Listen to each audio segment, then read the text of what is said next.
Sa ganap na 9:14 ng umaga, lokal na oras sa hilagang kanlurang baybayin ng rehiyon ng Kherson, isang Russian KS-701 Tunets boat ang naglalayag patungo sa Pampang. Binasag nito ang katahimikan ng walang anumang pag-iingat. Sa loob ng bangka, kalahating dosenang sundalong Ruso ang naghahandang bumaba. Wala silang kamalay-malay na 18,000 talampakan sa itaas ng kanilang mga ulo. Si kamatayan ay nanonood sa kanila sa 4 na K resolution. Hindi sila nag-iisa. Sa loob ng 27 minuto, isang Bayraktar TB-2 ng Ukrainian Naval Aviation ang tahimik na umaaligid sa ere, na gumuguhit ng mga bilog na parang isang digital na buitre. Hindi ito isang commercial drone na may nakasabit na granada. Ito ang sagot ng Turkey sa Predator. Ang Rotax 900 at 12 engine nito ay humuhuni ng mahina habang itinutulak ang metal na ibon sa tahimik na bilis na 100 milya bawat oras. Bakit pa tatakbo? Ang damay hindi naman alis. Ang piloto na nakaupo sa isang control station na amoy lumang kape at ozone, na daan-daang milyo ang layo, ay inayos ang zoom ng Westcam camera. Ang thermal image ay ginawang isang maliwanag na puting tuldok, ang KS-P-0, isa tunets sa malamig na tubig. Ang ibig sabihin ng tunets sa Russian ay tuna. At kung nakakamatay lang ang irony, lumubog na sana ang barko dahil pa lang sa pangalan nito. Ngunit ang irony ay hindi nagpapasabog ng mga aluminum helmet, kundi mga laser-guided missile. Malamig na inobserbahan ng operator ang mga galaw sa lupa. Mukha silang mga langgam sa isang picnic na malapit ng tapakan. Kumikilos sila na may mayabang na kumpiyansa ng isang taong naniniwalang ang digmaan ay nangyayari lang sa iba. Tingnan mo ang mga turistang ito, bulong ng operator, habang inaayos ang laser designator gamit ang kanyang hilalaki. Sa display, ang distance indicator ay nagmarka ng countdown para sa shooting solution. Walang epic na musika. Tanging ang ugong lang ng mga server fan ang maririnig. 90 segundo na lang bago matuklasan ng tuna na sa bahaging ito ng Black Sea, sila ang pain. Gayunpaman, upang maunawaan kung paano naging bida ang mga Rusong yun sa isang viral video sa Telegram, kailangan nating mag-rewind. 8:30, 44 na minuto bago tumama ang TB-2. Isang rectangular airbox na nakatalaga sa ibabaw ng nipper ang dumating na sa patrol station nito. Sa taas na 18,000 talampakan, nakita ng kanyang Westcam MX 15D sensor ball ang lahat. At kapag sinabi nating lahat, hindi kami nagmamalabis. Ang Canadian-made electro-optical system na ito ay hindi isang GoPro na tinalian ng tape. Ito ay isang multispectral imaging suite na sobrang tumpak. Kaya nitong basahin ang expiration date ng isang lata ng rasyon ng mga Ruso mula 20 kilometro ang layo. Ang piloto ay nakaupo sa isang ground control station na mas mukha pang setup ng isang Twitch streamer kaysa sa isang military outpost. May ergonomic chair, maraming monitor, at malamang ay isang bukas na energy drink. Habang lumilipad ang TB-2 sa patoy nito gamit ang autopilot, minomonitor niya ang video signal, nagpapalit-palit sa visual at thermal para hindi mapagod ang mata. Iyan ang matinding realidad ng drone warfare, 79% inip sa trabahong administratibo at 1% high-definition na karahasan. Ngunit sa umagang iyon, ang porsyento ng adrenaline ay malapit ng sumipa pataas. Sa ganap na 9:05, may bumasag sa monotony ng thermal display. Isang mainit na tuldok ang gumagalaw patungo sa hilagang kanlurang baybayin na nag-iiwan ng mainit na bakas na kumikinang sa sensor. Inayos ng operator ang zoom at ang tuldok ay naging malinaw na hugis ng isang KS-701 Tunets. Kalimutan na ang malalaking barkong pandigma. Ang Tunets ay isa lamang 8.8 metro na aluminum patrol boat na may diesel engine, na orihinal na dinisenyo para sa Coast Guard at serbisyo sa hangganan. Hindi ito isang armored Serna, ito isang lumulutang na lata ng soft drinks. Ngunit ang mga Ruso, sa kanilang walang hanggang karunungan sa logistics, ay ginagamit ito bilang taxi sa labanan. Ang naging espesyal sa contact na ito ay hindi ang barko mismo, kundi ang kahangalan nito sa taktika. Pinanood ng operator kung paano sumasayad ang aluminum hull sa maputik na pampang gamit ang thermal camera. Binilang niya ang mga heat stain sa deck. 1, 2, 6, 7 maliliwanag na tuldok. Mga signature ng init ng katawan ng tao. Nag-unload sila. Napangiti ang operator ng may tensyon. Gaya ng isang tao, may alam na hindi alam ng iba. Nagsimimulang tumalon ang mga sundalong Ruso papunta sa pampang. Nagpapasa ng mga kahon ng supply sa isa't isa na parang naglilipat bahay lang ng linggo. Mukha silang relax. Isang seryosong pagkakamali. Para sa MX-15D sensor, hindi nagsisinungaling ang init ng katawan. Sa ganap na 9:10, malinaw na ang tactical picture. Isang pagbababa ng supply sa isang pinag-aagawang lugar. Isang door-to-door delivery service hatid ng Russian Navy. Hindi lang ito basta barko. Ito ay isang pinyata na puno ng infantry ng kalaban, nakatigil at hindi gumagalaw. Kakatapos ng gawin ng mga Ruso ang mortal na kasalanan sa modernong digmaan.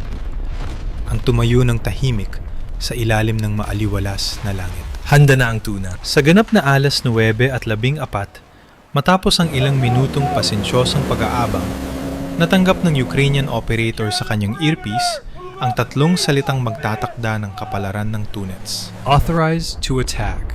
Ang utos ay nagmula mismo sa command center ng 383 UAV Brigade, kung saan pinapanood ng mga matataas na opisyal ang parehong live feed. Hindi ito isang desisyong basta-basta nalang ginawa. Ang bawat MAML missile ay nagkakahalaga ng humigit kumulang $60,000 at ang TB-2 ay nagdadala lamang ng 4 nito. Ang paggastos ng ganung kalaking pera para pasabugin ang isang aluminum boat na mas mababa pa ang halaga sa isang second-hand na sports car ay mukhang maling pamamahala sa pondo. Bukod pa rito, ang pag-atake doon ay magbubunyag na may drone cover ang Ukraine sa malayong timog na mag-aalerto sa mga Russian air defense. Ngunit nagbago ang kalkulasyon nang mabilang ang mga ulo. Hindi sila umaatake sa isang barko, umaatake sila sa isang elite unit at sa mga supply nito. Ang halaga ng pagbura sa unit na yon sa mapa ay mas matimbang kaysa sa panganib at gastos. Agad na sinimulan ng operator ang pag-setup ng kanyang attack run.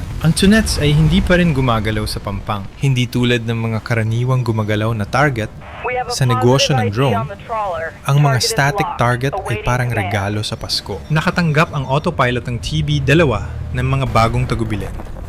Sirain ang patrol pattern at iposisyon ng sarili para sa pinakamagandang anggulo ng paglulunsad. Tumagilid ang drone pakaliwa, nagsimula ng malawak na arko para perpektong makahanay sa baybayin. Ngunit hindi lang ito usapin ng abot ng tanaw. Kailangan ng MAML ng malinis na anggulo para maging nakamamatay ang fragmentation. Ang 15 beses optical zoom ng Westcam ay inalapit ng husto para makita ang mga detalye ng uniforme. At doon, nakita ang nakamamatay na pagkakamali. Karamihan sa mga sundalo ay nagsiksikan malapit sa unahan ng bangka at sa buhanginan para ipasa ang mga kahon. Malamang ay sinusubukang tapusin agad ang trabaho. Pagkakamali ng baguhan, bulong ng operator. Ang pagpapanatili ng social distancing ay nagliligtas ng buhay, mga pare. Ang pagiging sobrang dikit-dikit ay lalo lang nagpadali sa trabaho ng missile. Sa pamamagitan ng zoom, nakikita na ngayon ng operator ang kagamitan ng bawat isa. Tactical vests, modernong helmet, at assault rifles na may optics. Siguradong hindi ito delivery ng gatas at biskwit. Ito ay Special Forces o Marines. At dito na papasok ang MAML. Ang Turkish acronym na ito ay nangangahulugang Smart Micro Munition.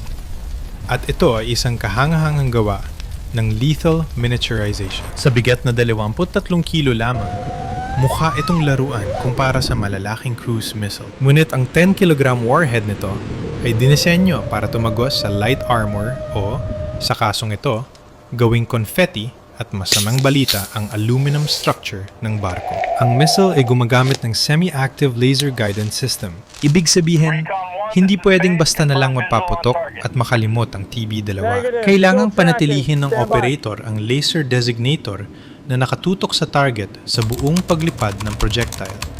Parang laser pointer para sa pinakamapanganib na pusa sa mundo. 8 kilometro ang layo, ang minimum na distansya para sa tumpak na tira mula sa ganoong taas. Ibig sabihin nito ay isang walang hanggang 41 segundo ng matatag na paglipad. Gayunpaman, may nagbago sa screen. Ang mga sundalo sa dalampasigan ay tumigil sa pagpapasa ng mga kahon. Isa sa kanila ay kumaway patungo sa pampang na itinuturo ang linya ng mga puno. Tapos na ba sila? May narinig ba sila? Gumawa ang operator ng huling pagsusuri sa kanyang mga sistema. Laser designator, operational. Statusing missile, green. Hangin, mas mababa sa 5 knots. Ang mga kondisyon ay perpekto para pumatay. Inayos ng operator ang crosshair. Inilagay ito mismo sa gitna ng grupo, sa pagitan ng makina ng tunets at ng buhangin. Ang laser rangefinder ay kinakalkula ang distansya ng instant, 13.4 na kilometro. Masyado pang malayo, bagaman ng MAML ay theoretically kayang mag-glide hanggang 14 na kilometro. Kung ilulunsad mula sa mataas na altitude, bumababa ang katumpakan lampas sa 8 kilometro. At dahil ang mga tropa ay napakalapit ng magtago sa mga halaman, walang puwang para sa pagkakamali. Kailangan kong maghintay. Ang mga segundo ay tumakbo na parang oras. 11 kilometers, 10 kilometers. Ang drone ay patuloy na sumulong patungo sa launch point, habang sa ibaba, ang mga Ruso ay walang kamalay-malay sa kamatayan na nakabitin 18,000 talampakan sa itaas ng kanilang mga ulo. Napansin ng operator ang mas maraming detalye ngayon. Ang mga communication antenna ng barko, ang numero ng hull na nakapinta sa puti, at maging ang paraan ng pag-aayos ng isang sundalo sa strap ng kanyang rifle. Ang kanyang daliri ay nakatoka sa launch authorization button. Sa wakas, sa oras na alas 9, 14 at 50 segundo ng gabi, ang range ay nagmarka ng 8.5 kilometro. Ang shooting envelope ay halos perpekto na. Ngunit may gumugulo sa isip niya. Nagsimulang buhatin ng mga sundalo ang mga kahon at maglakad. Nagsisimula na silang maghiwa-hiwalay. Kung papasok sila sa kapal ng gubat, hindi sila kayang markahan lahat ng laser. Ang bintana ng pagkakataon ay sumasara ng mas mabilis kaysa sa pinto ng submarine. Alam ng operator na ito ng oras o hindi na kailanman. Anuman ang plano nilang gawin sa mga supply na yun, kailangan itong magtapos dito sa Pampanga. Sa ganap na alas 9, 15 at 5 minuto, kinalabit ng TV2 operator ang trigger sa kanyang control stick. Naghihintay ng bahagyang uga ng pagkakabitan ng agos. Ngunit sa halip, ang screen ay nag-flash ng pula. Warning! Laser designator failed. Recalibrate. Ang tibok ng puso niya ay pumalu mula 60 hanggang 120 sa 1 nanosecond. Sa baba sa dalampasigan, ang huling mga sundalong Ruso ay naghihiwalay na. Kung makapasok sila sa gubat, sablay ang tira. Bawat segundo ay pagdurusa. Ginawa ng operator ang tanging bagay na gumagana sa parehong toaster at sa $1 million military hardware. Pinatay niya ito at binuhay ulit. Ang sistema ay nagpatakbo ng self-diagnosis. Ang load bar ay napakabagal mapuno. 5 segundo, 8 segundo. Tinatahak na ng mga Ruso ang matataas na damo. Sa wakas, operational na ang laser. Muling minarkahan ng operator ang target. Ngunit may napansin siyang kakaiba sa thermal image. Ang barko ay hindi lang nagdadala ng bala. Ang mga kahon na maingat nilang ibinababa ay may hindi pangkaraniwang pahaba at tubular na hugis, at tinatrato ito ng mga sundalo na parang gawa sa salamin. Ngunit wala ng oras para manghula. Sa loob ng 39 na segundo, ang laman ng mga kahong yon ay kakalat sa buong reyon ng Kherson. Sa ganap na alas 9, 15:20, kumawala ang MAML mula sa pylon ng TB-2. Ang mga palikpik ng missile ay agad na bumuka, at ang semi-active seeker nito ay nagsimulang maghanap sa laser energy point na tumatama sa hull ng barko. Ang missile ay tahimik na bumagsak sa bilis na 200 at 50 metro bawat segundo. Sa dalampasigan, ang eksena ay nanatiling puno ng kawalang malay. Sa screen, pinanood ng operator ang ilang sundalo na tumigil para ayusin ang karga at magsindi ng sigarilyo. Ganap na walang kamalay-malay na ito na ang kanilang huli. Ang laser ng TB2 ay matatag na parang bato sa makina ng barko. Kahit ang pinakamaliit na pagyanig ay magpapadala sa missile sa kabilang bukid, ngunit ang stabilized gimbal ng drone ay pinanatili ang beam na nakakonekta ng may surgical precision. Nakita ng operator ang pagbaba ng range counter. 5 kilometers, 4 kilometers, 3 kilometers, 15 segundo bago ang impact. Bigla, isa sa mga mandaragat sa deck ng barko ang tumuro sa langit. Marahil ay nakita mo ang kislap ng araw sa fuselage ng drone o narinig ang sipol ng kamatayan na papalapit. Nakita siya ng operator na sumisigaw, nagwawagayway ng mga kamay ng desperado sa kanyang mga kasama sa dalampasigan. Ngunit hindi nakikipagnegosasyon ang physics. Sa bilis na halos 100 kilometro bawat oras, ang kanilang mga sigaw ng babala ay huli na ng 3 linggo. Ipinakita ng thermal image ang instant na panic. Ang mga Ruso sa buhanginan ay nagkanya-kanyang takbo, parang mga ipis ng buksa ng ilaw. Ang ilan ay dumapa sa likod ng mga kahon. Ang iba, sa isang akto ng comics, ay itinaas ang kanilang mga Kalashnikov rifle sa langit, na parabang ang isang 5.45mm na bala ay makakapigil sa isang guided bomb na pabagsak na. Ngunit napansin ng operator ang isang kakaibang bagay. Dalawa sa mga sundalo, sa halip na magtago, ay desperadong sinubukang hilahin ang isa sa mahahabang kahon pabalik sa tubig. Bakit mo itataya ang buhay mo para sa isang kahoy na kahon sa halip na iligtas ang sarili mo? 5 segundo. Nag-auto-zoom ang camera ng TB2, kinukuha ang bawat detalye sa 4K resolution.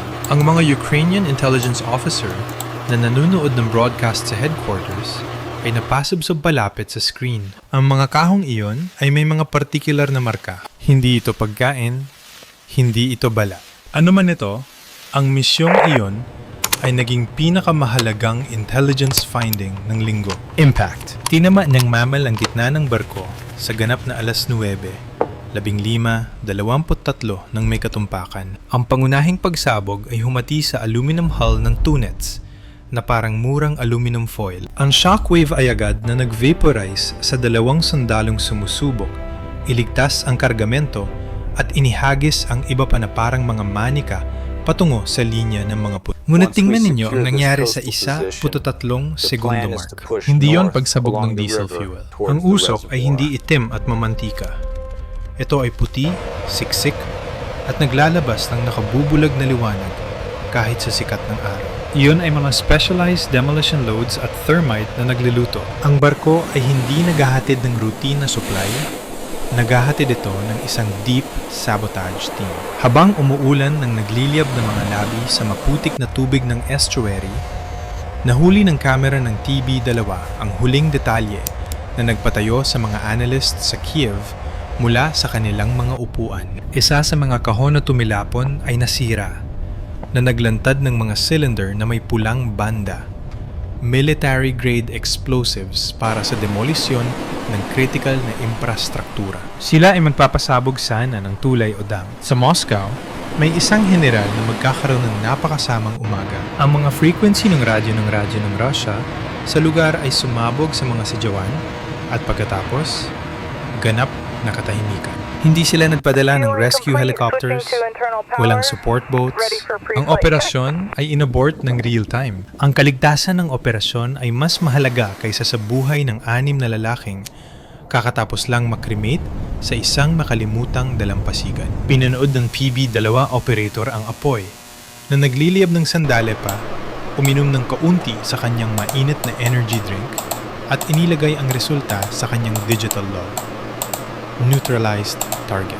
6 na buwan ng elite training, milyon-milyong rubles na kagamitan, at isang perpektong plano ng sabotahe. Lahat ay nabura sa loob ng 43 segundo ng isang lalaking nakaupo sa gaming chair, daan-daang milya ang layo. Welcome to modern warfare. Change and out.